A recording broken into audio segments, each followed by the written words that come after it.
பேய் ஓட்டிட வேண்டியதாப்போ. அந்த ஆள் தான் தப்புன்னு ஆண்டாள் நம்புற மாதிரி ஏதோ ஒன்று பண்ணணுமே நம்ம சீக்கிரம்.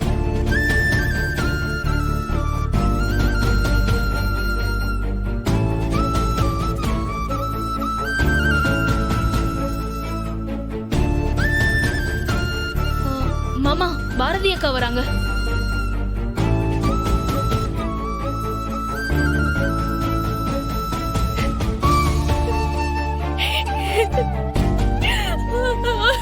அக்கா, என்னக்கா ஆச்சு? பாரதி, பாரதி, ஏண்டி அழுகுற? என்ன ஆச்சுடி?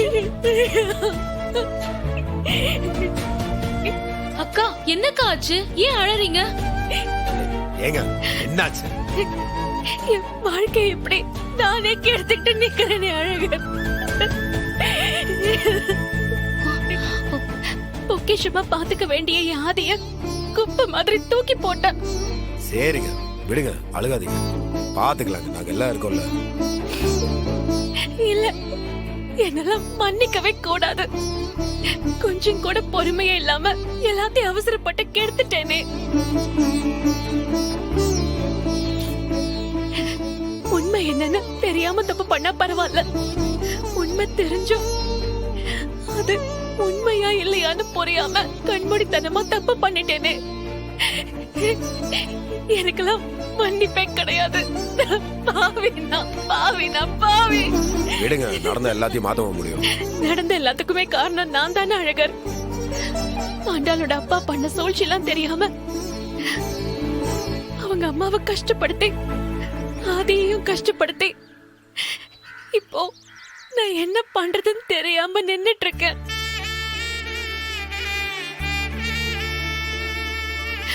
அழகர், எனக்கு ஆதியை பார்க்கணும், அவர் காலில் விழுந்து அழணும், அவங்க அம்மா கிட்ட நான் மன்னிப்பு கேட்கணும். அழகர், நான் செஞ்ச பாவத்துக்கெல்லாம் பிராயச்சித்தமா அவங்கள இனிமே நான் என் கூடவே வச்சு பாத்துக்கணும். அழகர், அழகர், ஆதி எங்கன்னு கேட்டீங்களா?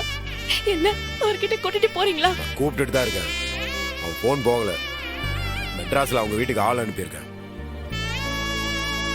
அங்க யாருமே இல்லைன்னு கூப்பிட்டு சொன்னானுங்க. ஒரு மாசமா பூட்டி தான் கிடக்குறான். அவன் அம்மாவை தேடி போயிருக்கானா இல்ல வேற எங்கேயாச்சும் போயிட்டானா எனக்கு ஒண்ணுமே தெரியல.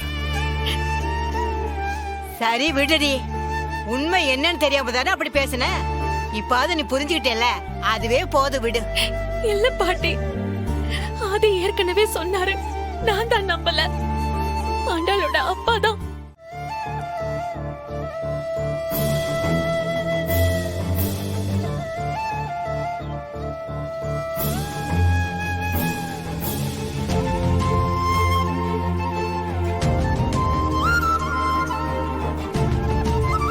ஹே பாரதி, நான் உன்னை தேடி உன் வீட்டுக்கு போயிட்டு வரேன். நீ எங்க உட்கார்ந்துட்டு இருக்க?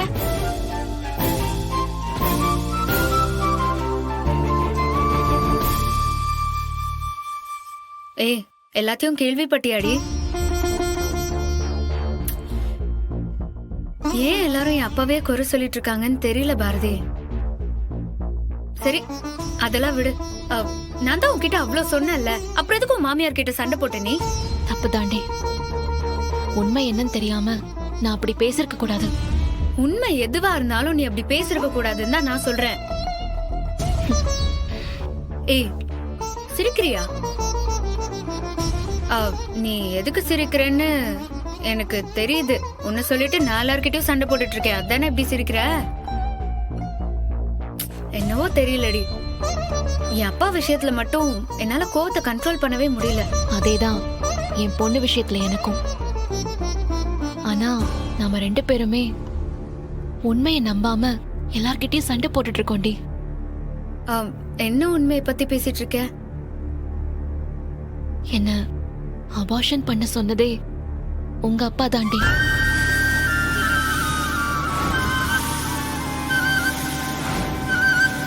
அவர் சொன்ன ஹாஸ்பிட்டலுக்கு தான் நான் அன்னைக்கு அபார்ஷன் பண்ண போனேன். ஆனா அங்க ஆதிய வர வச்சு எங்களுக்குள்ள பிரச்சனையை ஆரம்பிச்சு வச்சதே உங்க அப்பா தான்.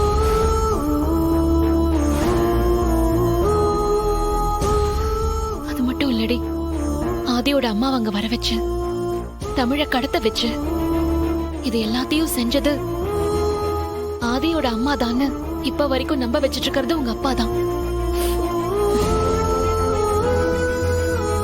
இப்ப வரைக்கும்னா எனக்கு புரியல.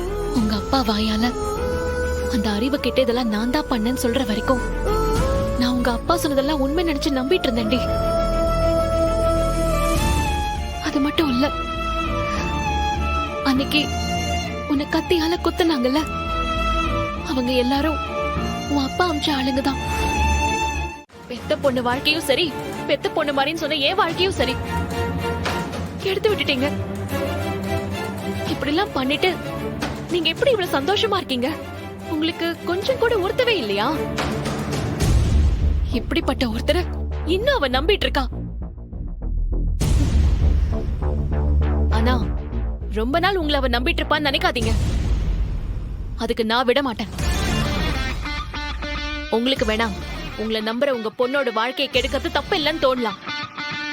ஆனா என்னால என் ஃப்ரெண்டை இப்படி பார்க்க முடியாது. நீங்க யாரு, எப்படிப்பட்டவரு, என்ன அயோக்கித்தனம் பண்ணீங்க, இப்ப என்னெல்லாம் பண்ணிட்டு இருக்கீங்க எல்லாத்தையும் அவளுக்கு புரிய வைப்பேன். என்னால அப்படி என்ன பண்ண முடியும் தானே யோசிக்கிறீங்க? பாரதி அழுது பாத்திருப்பீங்க, சண்டை போட்டு பாத்திருப்பீங்க, சவால் விட்டு பார்த்தது இல்ல. நீங்க பண்ண எல்லாத்துக்கும் மொத்தமா சேர்த்து உங்களுக்கு என்ன தண்டனை கொடுக்கணுமோ அதை கொடுத்துட்டு தான் நான் இங்க இருந்து போவேன். தமிழ் மயங்கி விழுந்ததும் ஆண்டாள் ரத்தத்தோட கடந்ததும் இன்னும் என் கண்ணுக்குள்ளே இருக்கு. அதுக்கெல்லாம் ஏதாவது பண்ணணும்ல. நான் பண்ணுவேன், கண்டிப்பா பண்ணுவேன்.